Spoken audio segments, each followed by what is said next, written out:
live from New York, the Dirk Skivvington Show, starring Dirk Skivvington and featuring Wellington Hardcastle, Dr. V, and Susan McDougal. Now here he is, your host and our friend, Dirk Skivvington. All right. Thank you. Hello, and welcome to the show. I'm Dirk Skivvington, and I'm pleased to let you know that you are watching the final broadcast of the century. That's right, in just a few short hours, it will be the year 2100. Yes, I'm very excited. While important questions for the future lie ahead, we'll begin the show with a look at the past. Let us begin with perhaps the most important discovery of the century, and that is the location of the missing link. The missing link, which broke loose from beneath the Vatican during the famed earthquake of 2057, has proven once and for all that Jesus did not create monkeys. In environmental news, the almost insurmountable oil crisis was curbed, at least initially, by the creation of advanced solar panels. I tell you, we get more energy from the sun these days than David Hasselhoff. Tough crowd, huh? Well, that's before your time. Well, actually, these panels led the way to the End of Oil Act of 2039.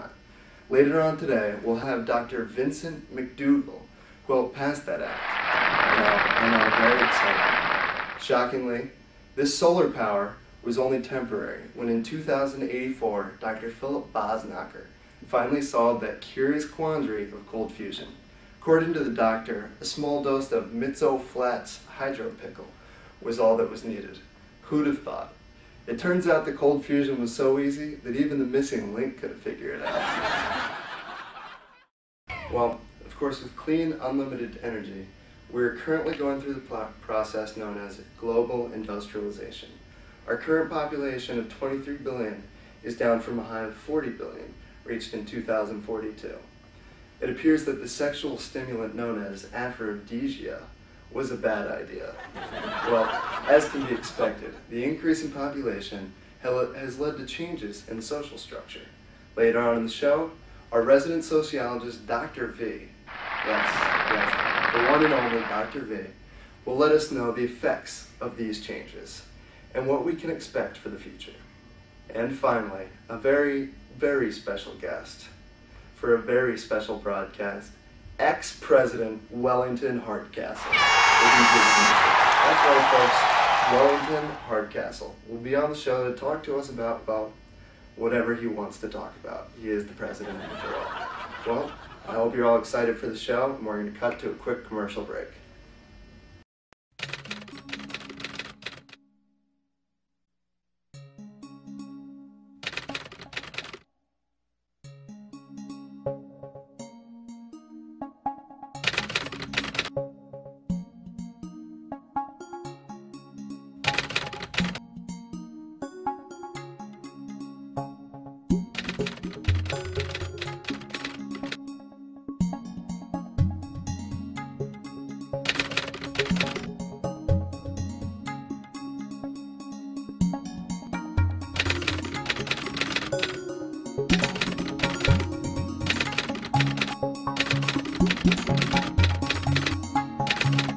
Paid for by the Foundation of Cold Fusion, promoting clean energy for tomorrow.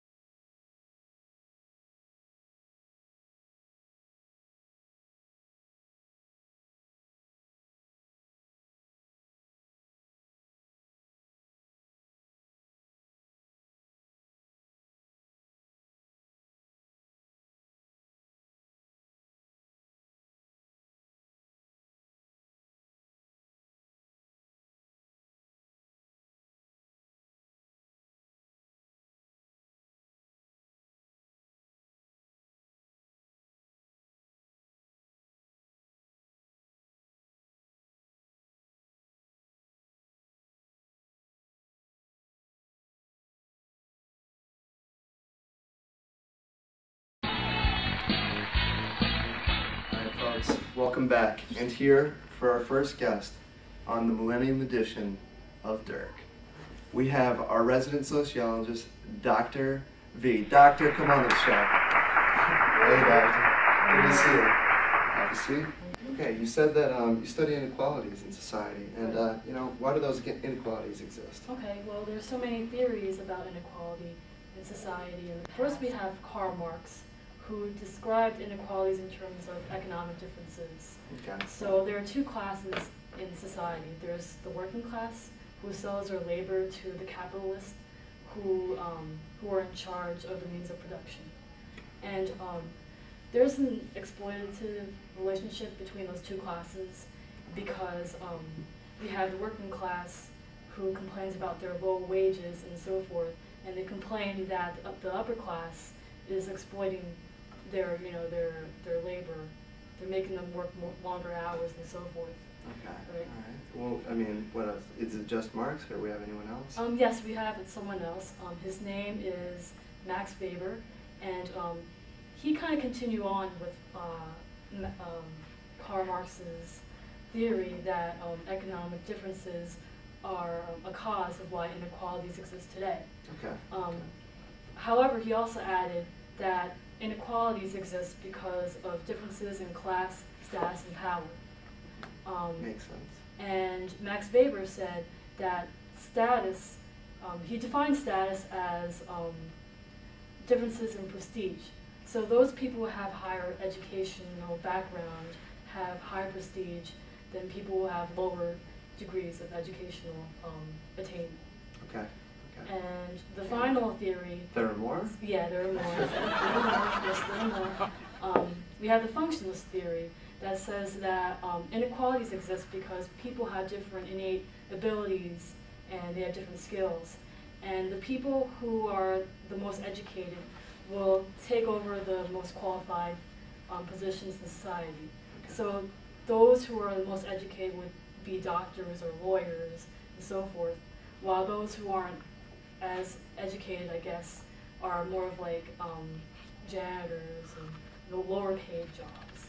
So All right, well, Dr. V, as we see, we've made some good progress, but we still have a lot of, progress to make. So what sort of suggestions do you have, for the future? okay, well, inequalities will always exist. Even though the gap between the rich and the poor are decreasing, there's still going to be inequalities in income because we got people who are more paid than others. Okay. However, what I do suggest is that we reduce the positive feedback loop where the rich are earning more than the poor. So we got to stop that feedback loop where the rich are getting richer and the poor are getting poorer. As far as consumption is concerned, the rich people have to stop consuming as much and let the poor have access to natural resources.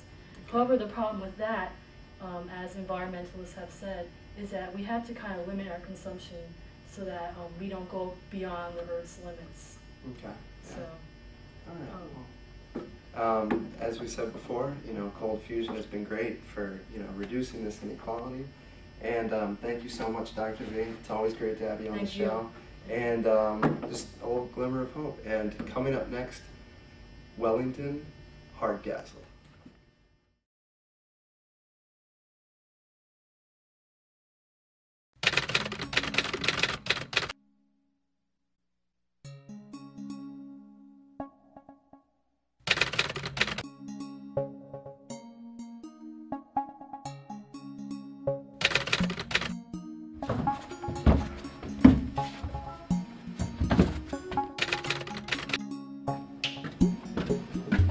Hey.